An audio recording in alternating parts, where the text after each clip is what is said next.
Hello, everyone, and welcome to another episode of Tiff Talks Tech. Today, I am excited because I am joined by Katie Ritter, who's the National Director at Widewail. I feel like I always want to You nailed it. say that funny. Yay! Okay, good. And today, we're going to be talking about authentic review request strategies for better reputation management, which I think is such a hot topic. But before we dive in, Katie, can you share a little bit about you and your background and what you do?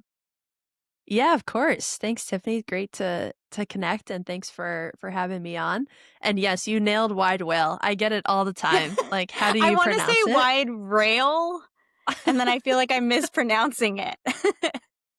You got it. Yep, wide whale. Yeah. So I started my career actually in commercial real estate. I was working for a brokerage in Boston, so I was leasing office space in downtown Boston. It's my first job out of college, which was a blast and a whirlwind.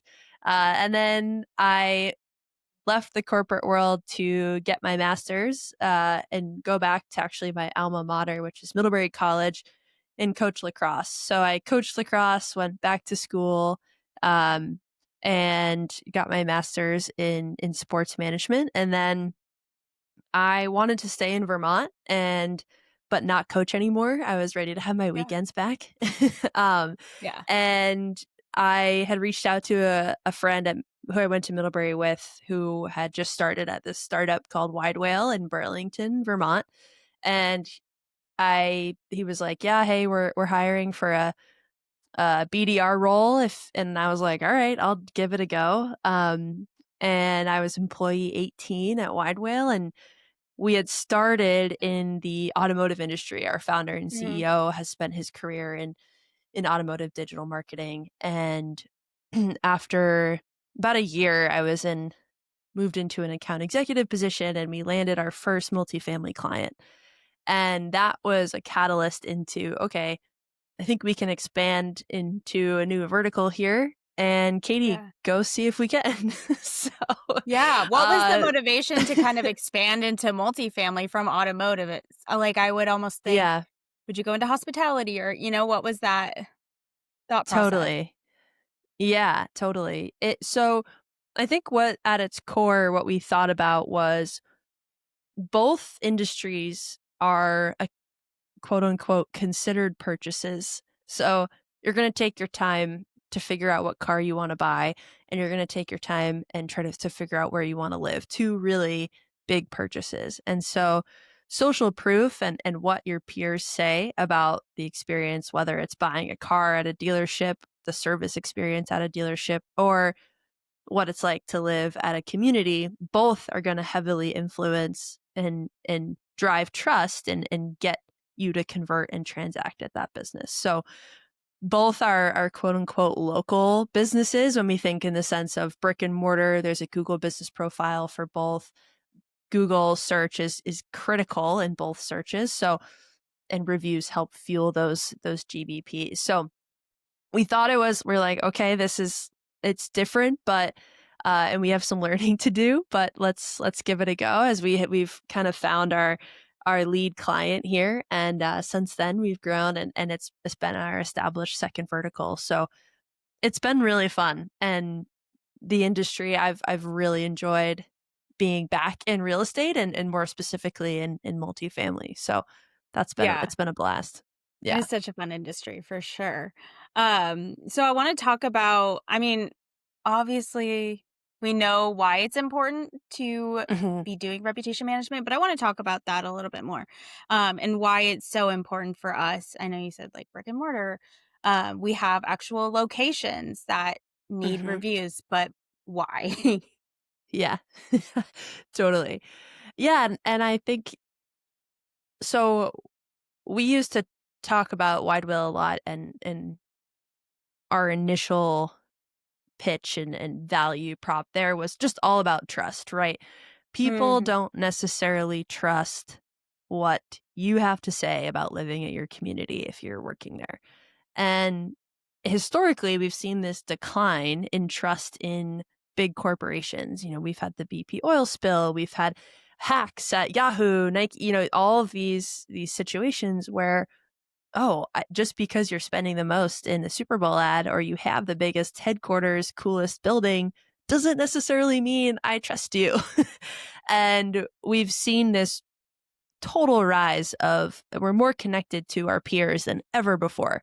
And so we're able to quickly go online and read reviews and comments and participate in discussions that can give us a consensus about a business that you may not directly be able to participate in or have influence over other than just delivering a great experience. So it's a side note here. Rachel Botsman is a trust fellow at Oxford, and she has a really great TED talk in 2016 about how we've stopped trusting businesses and corporations and started trusting strangers. And so she uses the Mm.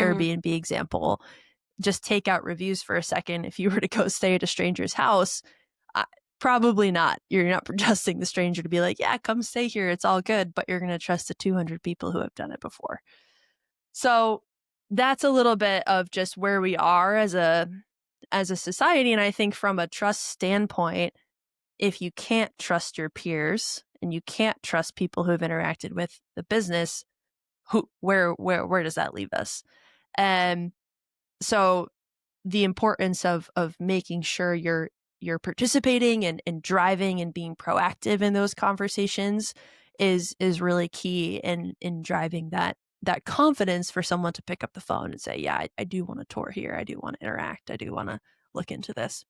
Yeah, totally. I'm like thinking back to when I lived on one of the properties that when I was on the operator side that Hmm. we managed. And I totally used that as an opportunity to be like, this is wrong, this is wrong, this is wrong. Like the user experience is not great here, here, here, and here to try to perfect Hmm. it. And I think like reviews are kind of just a public way of doing that and saying, like, not necessarily always wrong. Like, this is right. This is what's going really Yeah, well. Um, totally. and giving the property the opportunity to either continue doing that or fix it. And if they don't, then that says a lot. Um, Yeah, but I think that's just a great way to show it. totally. What are some of the big challenges that multifamily teams face when it comes to gathering those reviews? Yeah. There's a couple, I think, different than automotive or hospitality where you check in and out of a hotel or you buy a car and you drive it off the lot and you're done. You're living at this property for a year. Mhm. Yeah. So, of course, there's something that might go wrong, right? So, uh, and I think there's a challenge of, okay, when do we ask? How do we ask? If we ask once, do we ask again? Like how do we capture that feedback and what are the right moments? And so there's that challenge there of dealing with also a finite pool of residents too, right? So there's not a lot of, I mean, ideally, there's not a lot of in and out and turnover where people are moving in all the time consistently enough to drive a ton of volume. So that's certainly a challenge with multifamily and I think creating consistency around driving reviews is really hard too. Yeah. You might have a property manager, a community manager who's really outgoing and really willing to ask for that review. And after an experience, say, hey, appreciate if you would talk about it online, your experience. Um, Whereas another property manager could be delivering an awesome resident experience, and I would probably fall on this side, just be a little more bashful about asking for that review. And they might look totally different online, which isn't fair. And because the negative people are going to go online and leave that feedback no matter what. They have the energy. So it's definitely there's a couple challenges there that and why we're helping to look solve for some of those, but certainly some challenges that face the industry. Yeah. And I think people probably forget a lot of the time too. Like leasing teams Mhm. have so much on their plate So and it's not much. Yeah. always the highest priority, although it should be higher on the list of things. It's just not always front Yeah. and center. Yeah, and it can I didn't it can kinda sometimes come across as if you're asking, "Well, I didn't just deliver this experience for the review. I delivered it Yeah. because I want you to have a great experience." The review's obviously a byproduct, but, Yeah. it can be hard. Yeah, and you don't wanna feel pushy either. I know, like, Yeah, I went to totally. I got Hawaiian food a few weeks ago, and I had taken my foster kiddos with me, and this lady, she handed me, like, a Dole Whip, and I was like, "Oh, wow, thank you for free," and she's like, "Yeah, okay, leave us a five-star review," and I was like, "Ah." Okay. I was like, "Oh, I would have left you a review," but she stood Yep. behind me and watched me leave a five-star Oh, review, and I was like, wow. Yeah, "Oh my that's gosh." So, like, felt really pushy, but I'll take the Dole Whip. But yeah. Yeah. but, like, we don't wanna feel like that we're pressuring them into leaving us a review, but we also wanna ask for the review. Yeah, yeah. Totally, And it totally. has to be That's funny. authentic for sure. I feel like that can be a fine line, throwing in authenticity with that. Um, so how can properties really ask for that in a way that feels natural and not like you're standing behind them and making sure that they leave a five-star review? Yeah, that is a good example of what not to do.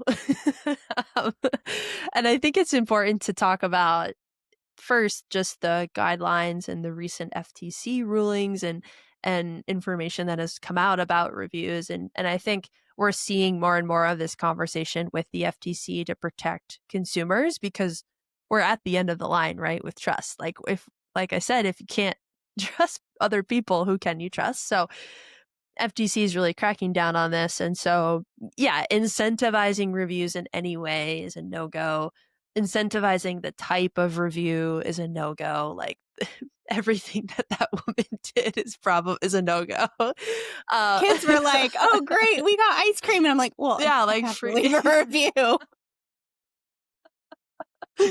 That's so funny. And then also, just the idea, like, also a no go is review gating. So, temperature checking someone before asking. So, it might look something like, "Hey, Tiffany, mind leaving us? Like, how was your experience?" And if it's a 5 star, it goes to Google. If it's anything below that, it goes to an internal survey. And I'm sure you've probably seen this at I've seen it just as a consumer with other industries, and so that's a no go as well. So how can you do it that feels natural and respectful? And I think what we believe is asking with context and around context. So different big moments in a resident life cycle stage. You know, you have tour, move in, maintenance order, work order complete, renewal, and move out. And so if you're asking consistently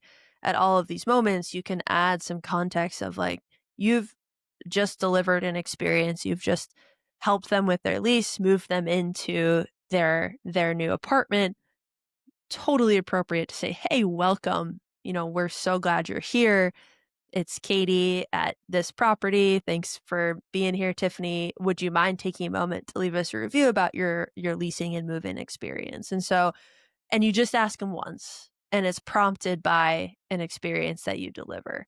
And so I think being really personal is really key here to it's not just, "Hey, leave us a review." It's adding some context around it and then not asking a bunch more. Like, it's just one time. It's not a drip campaign. We're not we're not following up. Yeah. It's just one time, and it's just directing them right to Google or whichever sites you wanna offer up as an option. Yeah, Yeah, make it easy for them, but don't overwhelm them at the same time. exactly. Exactly. Yeah. Yeah. How do you think properties can balance the quantity of reviews with the quality, so that they're really representing a real picture of what's happening? Like you Mhm. said, we don't want to lead gate. So how can people do Yeah. that? Yeah. I think you I think the gating and sometimes I experience people, like, picking one life cycle stage to ask for that review with the confidence that that will lead to a positive review. So, like, a move-in for just asking on move-in. My advice is asking at all stages, and that way you're going to get a more representative picture. You're gonna get people talking about different types of experiences. The renewal review is a great one to just be like, "Hey, do you mind just talking about the last year?" Um, and so again, if you keep it consistent and you ask every time for these life cycle stages, then then you're more likely to get an accurate picture of what's going on versus trying to play the game. And really what you just end up with is a 5-star review and then probably a 1-star review from someone who's upset. And it's just this 50-50 game versus just trying to make sure you're being consistent with that ask. And the more people you ask, the more diverse life cycle stages you use, the more accurate it's going to look online. Yeah, I think the more that you can embrace your authentic, true self when you're interacting with prospects and residents, Mhm. that's going to translate into when you're asking for a review. Like if you're just repeating a procedure at me robotically, that doesn't really make me connect with you and that doesn't make me want Mhm. to leave you a review. But Yeah, if you're like giving me more empathy and more reasoning and communicating with me, then I would be open to leaving that. So just showing that authenticity in the whole experience is so important. totally. And I think having it come from the person you've interacted with. And so there's ways Mhm. to automate and integrate with your PMS to pull that information to say, I know Tiffany, dealt with the lease, handled the lease. This was the process, or Katie was the maintenance tech on the work order. Hey, coming from the person who completed the Yeah. work, people are so much more likely, and that's really what makes the experience, right? Is the people who are serving you and working in the community. We see it time and time again. It's a driver of positivity and a great experience. And so you nailed it. If you're being yourself and authentic and delivering a great experience, those reviews will come Right. naturally. Yeah. Exactly. I do want to talk about more of the human experience, the human touch, because we do Hmm. see a lot of AI coming into the picture, and there's lots of tech out there that can be used. But should it be used? And as it continues to grow, how do we incorporate it and keep that sense of authenticity in our interactions? Yeah, totally. I think the technology can certainly help with the follow up with the ask and getting that text message ideally into their phone and asking for that review. And technology can also help make that really personalized. We can, you can tell this was a move in, so here's the copy, here's the context we're going to have. So and provide consistency in that sense. So I definitely think with tasks like that, that's something that, again, the on-site teams don't have to think about it. They just deliver a great experience, and then using tech, it just follows up to prompt. I think where continuing to keep the human touch involved is when people are leave the feedback and then responding to that feedback. It really is important that a human is overseeing that. And I think you've probably seen it in responses if you see the same responses over Yeah, and I was over and just over. gonna say that. Yeah. You're like, okay, I don't think Or there's a there's real templated human. ones, even if it's not Yeah, AI, it could just be a template that's being used. totally, totally. And it's just, I think negative reviews, it's just this embrace of like, this is going to happen no matter what. You can try to game the system, you can try to skirt the rules. They're going to come, and especially in property management. And so in my mind, it's an opportunity to work out loud and address these issues in a really human way. Connect, make sure you're responding specifically, and we can talk about some examples, but I do think there still needs to be a human involved in that response. Yeah. How do you this is a little bit off topic, but how do you um respond to those negative ones and Yeah, actually make sure something gets done about it? yeah, yeah. So I think there's a lot of times one of the most popular negative reviews that we see is just the lack of communication, not being able to get in touch with someone. And so often they're leaving a review to get your attention, Yeah. which isn't totally fair all the time, right? But if, you're not able to talk to someone or get in touch. So I think our best practices is always giving that really good next step and a direct line or an email that you know is going to get addressed.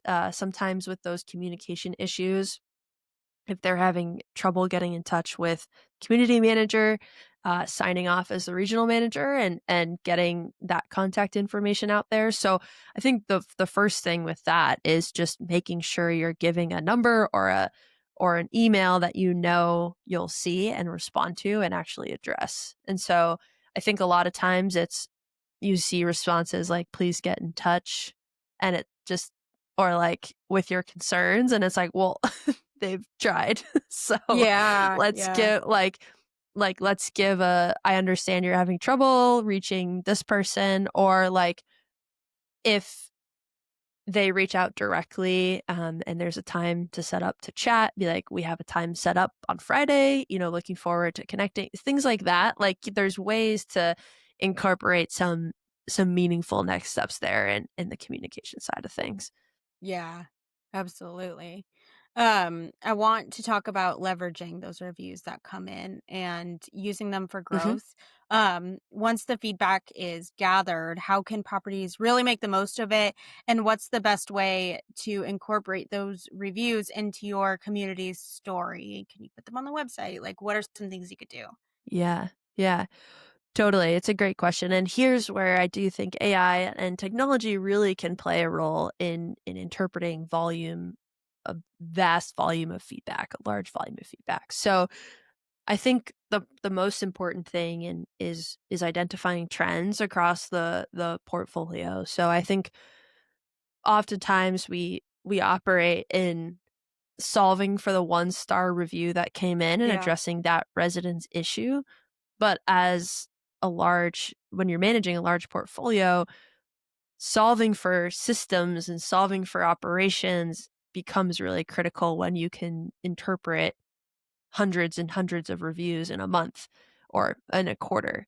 So, looking for those trends of, okay, one review about a parking issue is one thing, but what about 80? And it's the same issue and this is consistent. So I think using AI and making sure that your reputation, whatever it is, your solution is giving you that operational data back to say, "Hey, listen, quarter over quarter, parking issues have increased in your negative reviews, and this is an area to look into." Or I'm seeing that communication issues during the tour phase is trending downward and it's putting downward pressure on your ratings. Like here is the scheduling, what are your reminders? So there's broader trends to look for and using that technology is really powerful in being able to solve for systems versus just solve for isolated incidents where I think we get caught sometimes with those one-star reviews. Yeah, I mean, I think that that can always be used as such a great training tool as well. Like I Mhm. remember being on the operations side when a property was below 90%, we would do like a full audit and the reviews was Mhm. always one really big area that we would go to because we could see the trends of like, okay, maintenance is mentioned this many times in a negative way or in a positive way and let's figure out how we can leverage that. So I think it is like having the right reporting is going to Yeah. make a world of difference because it can help you solve so many problems. Mhm. Totally. Yeah. Yeah. What are some other things that teams can look at using AI to compare feedback across different locations, departments, and how can they improve the experience even better? Yeah, so I think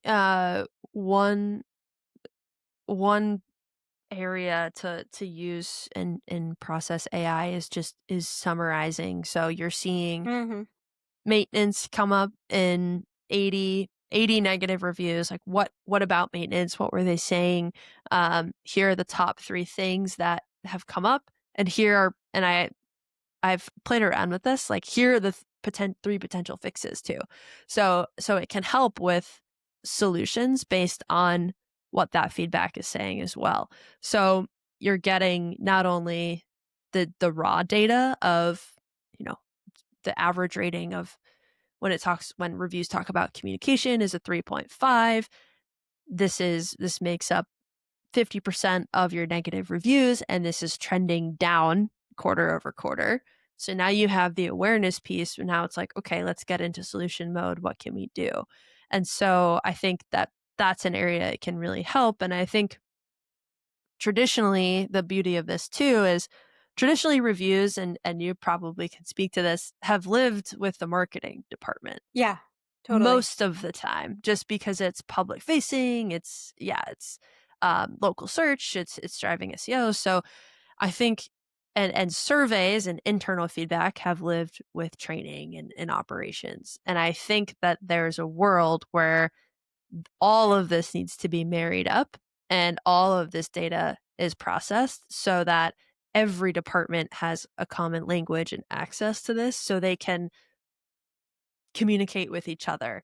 And there's a lot of information in reviews. There's a lot of information that one review can deliver, that might be even more than a 15-question survey. And so I think it's a way using that layer of AI and analysis can really connect all departments to deliver a great experience. Yeah, you mentioned surveys, which just made me think of something, and I know it's not related to the online review, but like, is there a limit of questions that is recommended when you're making a survey? I remember putting together surveys and then the team being Yeah. like, we need it to be a 10-question survey. No one's going to answer that. Like, Yeah. is there anything that you've seen really work? Yeah.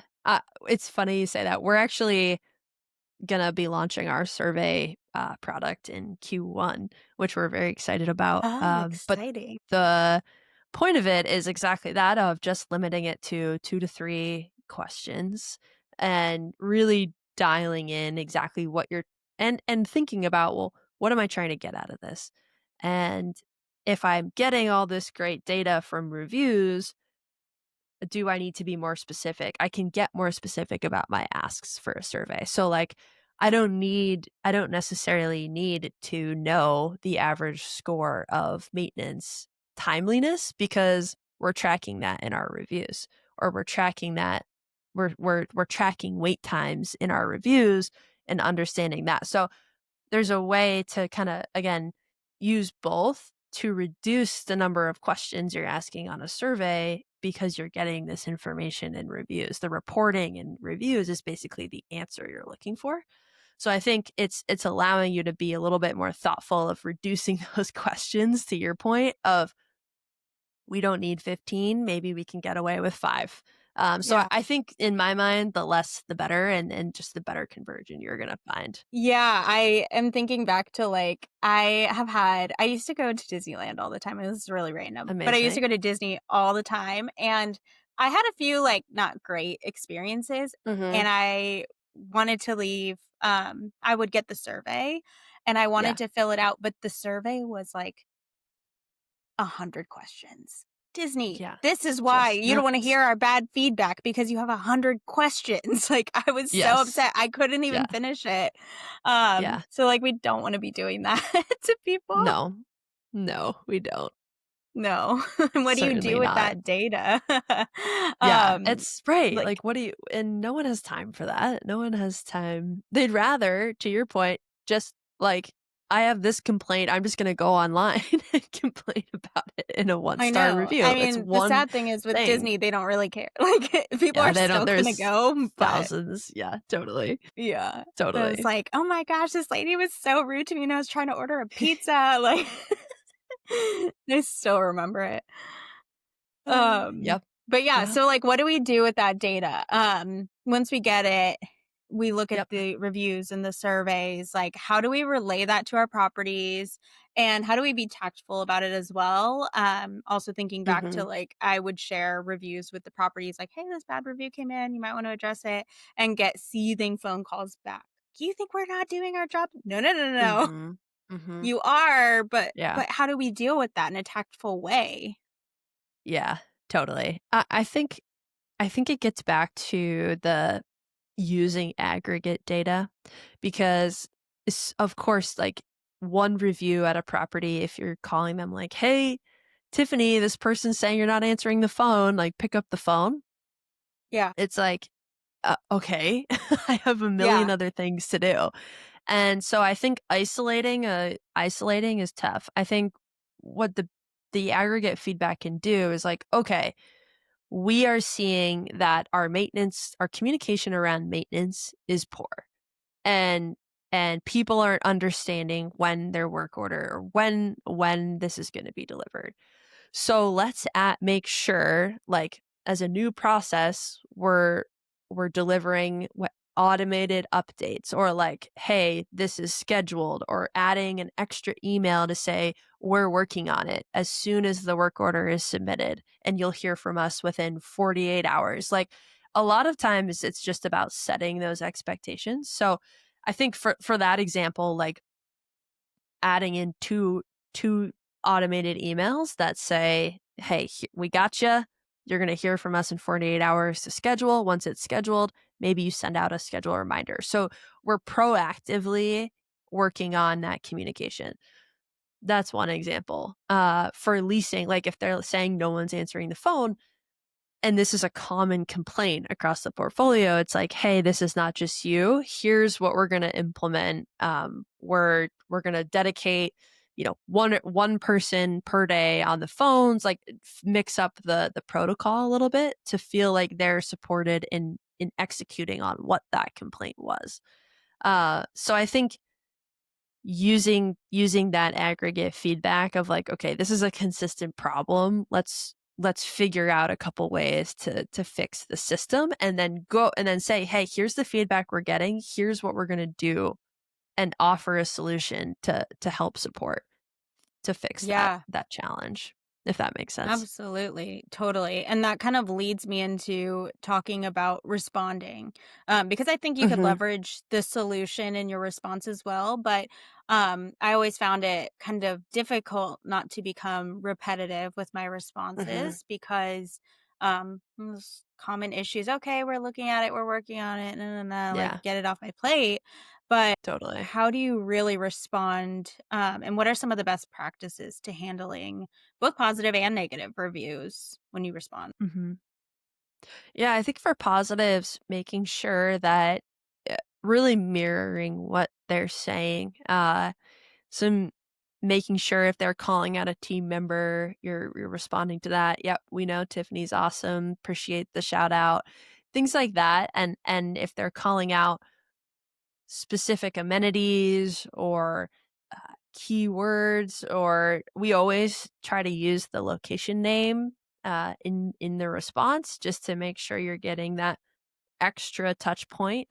And then, if possible, addressing them by their name and not their username. I've seen this in templates before. Mm, Like, if you leave a review on Google, sometimes it's just your uh, user account and it's not a real name. And it does look a little funny if you're like, "Hey, like, flower 1 2 3 4 5, thanks for," I don't know. yeah. I think using Yeah. real names when you can. So those are the positives. And then with the negatives, I think hearing them, using, like, if it's a complaint about pest control, this is one of our clients is told us to say, okay, we here's our preventative pest control schedule. Make sure you incorporate that into Mm, responses. So saying like, we hear you, here's what we're doing. We know this is a problem, we've done this, this, and this. And so outlining some of that. If it's a complaint about, like, again, something not being fixed, if you know, like, hey, someone's coming on Friday to fix this, that's a perfect time to be like, yep, we're on it. Here's the schedule. So if you can push and try to get that timeline and really hold people to them, then you can start incorporating those timelines and expectations into the review responses. And as someone reading that, I'm like, "Okay, they're on it. They got it." I know, yeah, of course. I'm living in an apartment community. There's going to maybe be pests, or like right. something might happen here, or the elevator might break, or the laundry might break. But they're on it and they're fixing it. Yeah, exactly. Leverage that solution as much as you can Mhm. and just make Yeah. sure you're letting them know you're on top of it. for sure. Yeah. Yeah. I want to talk about the future of reputation management a little bit.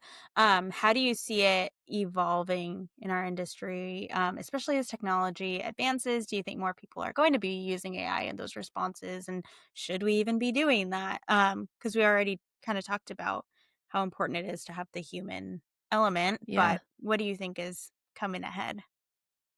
Yeah, I think really nailing the response. There's plenty of technology like AI response technology, and while I do think it can be beneficial to help draft and create something, I just don't think heavily relying on that only Yeah. is the way forward. So I do think that you're going to I've already kind of felt it, this swing back to, okay, let's use a hybrid combination of the two, to make sure, and let's just be efficient and make the workflow and the response flow more efficient. Uh, I think in looking at review sites, Google, all of the ILSs, I do think the more reviews and the volume, and if we can nail that volume piece, I do think we'll start to see more summaries and, hey, here are the trends, and especially with generative search. And so I think the more review content you can and diverse content that you get online is going to paint a more accurate picture, and we're going to see these summaries and overviews of, hey, here are the most common complaints, here's what goes really well. So it'll create a little bit more of an accurate picture by using consistent and common review data, and Yeah, totally. frequent. I think that's going to be a game changer for Yeah. sure. Yeah. Do you have any advice that you give to teams who do want to stay authentic in the way that they approach responding and asking for reviews? Yeah. I think at the end of the day, and how we talk about it, is really the best approach is to really deliver that great resident experience. It's Yeah, really just asking for reviews is basically holding a mirror up. And I think the best way to develop that online reputation and engage and make sure people are talking about you positively and is to deliver that great experience. So I think looking inward there, and that's really the best way. And then I think when it comes to the authenticity is yeah, personalizing those asks, making sure that there is someone on site or someone at the regional level who is verifying those, especially those negative responses, to make sure that it's accurate and reflective of what's going on at the community. I think at the end of the day, that's what people are looking for is transparency and accuracy. It doesn't have to be perfect. It's not going to be perfect. I think there's a general awareness of that. I think people really just want to make sure that the expectations of what's being put out online match what the in-person experience is going to be like. So I think that's, in my mind, just being consistent with asking and asking everyone, all life cycle stages, is going to create the most accurate reflection of what's going on at the community, and deliver that experience to new residents. absolutely. I couldn't agree more. Um, as we kind of wrap up, I do have a little bonus Yeah. question that I ask each of my guests. Oh, I know. I love this question. This was great. Yes. So, is there a tech tool that you are loving right now in your personal I life? Doesn't have to be related to I, this.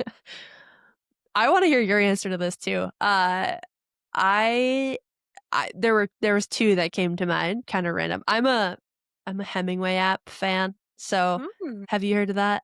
It's like mm-mm. I basically you hemingwayapp.com, I think it is, and I just drop copy or emails into it, and it tells me what sentences are super hard to read, or what I need to. It's Oh, kind of like an that's editor, cool. mini editor for you. So Yeah, it just in color codes like, nope, red, this is bad. And you can, upgrade it to get suggestions and things like that. But I like to drop a lot of my communication in there and things like that.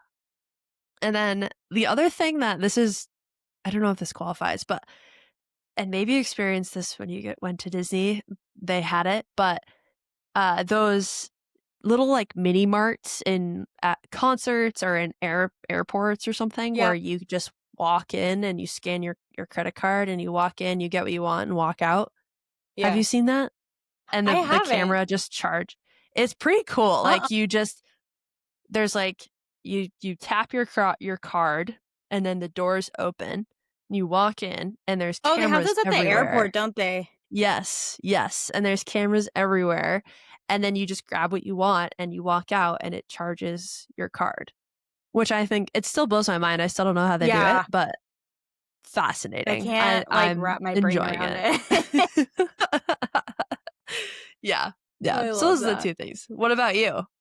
I don't know. I feel like I know I've posted about this on LinkedIn, but just lately I've been in my Headway app all the time, Mhm, reading book summaries just because I feel like, um, especially when it comes to like self-help books or like improvement, some of them get a little bit repetitive. So I just want the overview. Give me love the it. Just give bullet me the points. cliff notes. Yeah, Yeah. yeah, totally, Yeah. So I've been living in totally. there lately. What was that site? Oh, Spark Notes. Did you ever use Spark Oh Notes? yeah. Mm-hmm. I used that in college a good a good Yeah, amount me for too. books. I used that in high school Yeah, all the time, especially when it yeah, came to Shakespeare, because I, like, could not. yep, totally. Yeah, exactly. It's like Yeah. the updated Spark Notes. Yeah, totally, totally. But yeah, thank you so much for joining me. Where can people find you and connect with you and learn Yeah, more about what you're doing? yeah, so, Katie Ritter on LinkedIn, Ritter, and Widewail, Widewail. I'm just Katie at widewail.com, Katie. So, yeah, we're happy to connect, and I love talking about this stuff. I think there's a lot of great opportunity and advancements being made in this space, and so I appreciate you having me on, and thanks for a Yeah, great chat. absolutely. Thank you for joining me. I can't wait for everyone to tune in. Awesome.